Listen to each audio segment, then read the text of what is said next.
ಇವತ್ತಿಗೆ ನನ್ನ ಇನ್ಸ್ಟಾ ಕುಟುಂಬ 10,000 ಆಗಿದೆ ನೋಡ್ರಿ. ಜೈ ಶ್ರೀರಾಮ್ ರೀ. ಎಲ್ಲರಿಗೂ ಮತ್ತೊಂದು ವಿಡಿಯೋಗೆ ಸ್ವಾಗತ ಅಂತ ಹೇಳ್ತಾ, ನನ್ನ ಇನ್ಸ್ಟಾ ಕುಟುಂಬ ಇಷ್ಟು ಬೇಗನೆ 10,000 ಆಗುತ್ತೆ ಅಂತ ಅನ್ಕೊಂಡಿಲ್ಲಾಗಿ ನೋಡ್ರಿ. ನಿಮ್ಮೆಲ್ಲರ ಪ್ರೀತಿ ಪ್ರೋತ್ಸಾಹದಿಂದ ಇವತ್ತಿಗೆ ನನ್ನ ಕುಟುಂಬ 10,000 ಆಗಿತ್ ನೋಡ್ರಿ. ಈ ಸೋಷಿಯಲ್ ಮೀಡಿಯಾದಾಗ ಇಷ್ಟು ಬೇಗನೆ 10,000 ಫಾಲೋವರ್ಸ್ ಮಾಡ್ಕೋದಂದ್ರ ಬಹಳಷ್ಟ ಕಠಿಣ ಐತ್ ನೋಡ್ರಿ. ನನ್ನಂತ ಮಿಡಲ್ ಕ್ಲಾಸ್ ಹುಡುಗರಿಗೆ 10,000 ಕುಟುಂಬನ 3 ತಿಂಗಳದಾಗ ಮಾಡುದಂದ್ರ ಅದು ಬಹಳಷ್ಟ ಕಷ್ಟ ಐತ್ ನೋಡ್ರಿ. ಆದ್ರೂ ಅದ ನಿಮ್ಮೆಲ್ಲರ ಪ್ರೀತಿಯಿಂದ ಆಗಿತ್ ನೋಡ್ರಿ. ಅದಷ್ಟು ಬೇಗ ರೀ ನನ್ನ ಇನ್ಸ್ಟಾ ಕುಟುಂಬ ರೀ ಇನ್ನೂ ದೊಡ್ಡದ ಮಾಡ್ಬೇಕಂತ ಆಸೆ ಐತ್ ನೋಡ್ರಿ. ಅದಕ್ಕೆ ನಿಮ್ಮ ಸಪೋರ್ಟ್ ಇನ್ನ ಕಂಟಿನ್ಯೂ ರೀ ಇರ್ಬೇಕು ನೋಡ್ರಿ. ಈ ಸೋಷಿಯಲ್ ಮೀಡಿಯಾ ಪ್ಲಾಟ್ಫಾರ್ಮ್ ದಾಗ ಜೀವನದಾಗ ಏನಾರ ಒಂದ ಮಾಡ್ಬೇಕು ಅನ್ನೋದು ಆಸೆ ಐತ್ ನೋಡ್ರಿ. ಅದಕ್ಕೆ ಅದ ನಿಮ್ಮೆಲ್ಲರ ಪ್ರೀತಿ ಪ್ರೋತ್ಸಾಹದಿಂದ ಹಾಗೆ ಆಗುತ್ತೆ ಅಂತ ಅನ್ಕೊಂಡೆ ನೋಡ್ರಿ. ದೋಸ್ತರೆಲ್ಲ ಕೂಡಿಕಿಸಿಂದ 10K ಸೆಲೆಬ್ರೇಷನ್ ಮಾಡ್ರಿ ನೋಡ್ರಿ. ಅಲ್ಲಿಂದ ನಾವು ಬಂದಿ ನೋಡ್ರಿ ಕುಡಿಸಿಯಲ್ಲಿರುವಂತಹ ಸಪ್ರಾನ ಹೋಟೆಲ್ ಬಂದ ನಂತರ ನಮ್ಮ ಹುಡುಗರೆಲ್ಲರೂ ಕೂಡಿಕಿಸಿಂದ ಅಲ್ಲಿ ಆಟ ಆಡುವಂತ ಸಾಮಾನ್ ಇದ್ ನೋಡ್ರಿ. ಅದಕ್ಕೆ ಗಪ್ ಅಂತರು ಖಾಲಿ ಕುಂಡ್ರಲಿಲ್ರಿಪ್ಪ. ಅದಕ್ಕೆ ಆಟ ಆಡ್ಕೊತ ಕೂತ್ ಬಿಟ್ರು ನೋಡ್ರಿ. ಹೊರಗಿಂದ ಒಳಗ ಹೋಟೆಲ್ದಾಗ ಬಂದ ನಂತರ ಹುಡುಗರೆಲ್ಲರೂ ಕೂಡಿಕಿಸಿಂದ ಫ್ರೆಶ್ ಆದ್ರ ನೋಡ್ರಿ. ಅದರ ನಂತರ ಮಾತ್ರ ಏನ್ ಬೇಕಂತ ಹೇಳಿ ರವಿ ಒಬ್ಬ ಆರ್ಡರ್ ಮಾಡಿಬಿಟ್ಟು ನೋಡ್ರಿ. ಊಟಕ್ಕಷ್ಟ ಆರ್ಡರ್ ಮಾಡಿದ ನಂತರ ಊಟ ಬರ್ಬೇಕಾದ್ರೆ ಒಂದ್ ಅರ್ಧ ತಾಸ ಲೇಟ್ ಹಿಡಿತ್ ನೋಡ್ರಿ. ಅದಕ್ಕೆ ಜಲ್ದಿ ಆರ್ಡರ್ ಮಾಡಿಬಿಟ್ಟು ನೋಡ್ರಿ. ಕಿರಣ್ ಒಬ್ಬ ಯಾಕ ಅಳಾಕತ್ತಿತ್ ನೋಡ್ರಿ. ಅದನ್ನ ಕಣ್ಣೀರ ರಾವ್ಸಾಬ್ ಯಾವ ರೀತಿಯಾಗಿ ವರ್ಷತನಂತ ನೋಡ್ರಿ.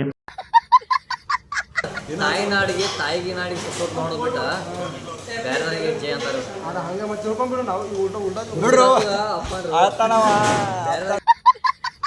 ಅಂತೂ ಊಟ ಅಂದ್ರೂ ಬಂದ ಬಿಟ್ಟು ನೋಡ್ರಿ. ಹಂಗಾರಿ ನಾವು ಊಟ ಮಾಡಕಷ್ಟ ಸ್ಟಾರ್ಟ್ ಮಾಡೇ ಬಿಟ್ಟು ನೋಡ್ರಿ. 10K ವಿಶ್ ಮಾಡಿದಂತ ಎಲ್ಲರಿಗೂ ತುಂಬು ಹೃದಯದ ಧನ್ಯವಾದಗಳು ನೋಡ್ರಿ. ಆದಷ್ಟು ಬೇಗ ರೀ 20,000 ಕುಟುಂಬದೊಂದಿಗೆ ನಿಮ್ ಮುಂದ ಬರ್ತೇನೆ ನೋಡ್ರಿ. ಆದಷ್ಟು ಒಳ್ಳೆ ಪ್ರೀತಿ ಪ್ರೋತ್ಸಾಹ ನಿಮ್ಮ ಈ ಮಿಡಲ್ ಕ್ಲಾಸ್ ಹುಡುಗನ ಮೇಲೆ ಇರ್ಲಿ ಅಂತ ಕೇಳ್ತೇನೆ ನೋಡ್ರಿ.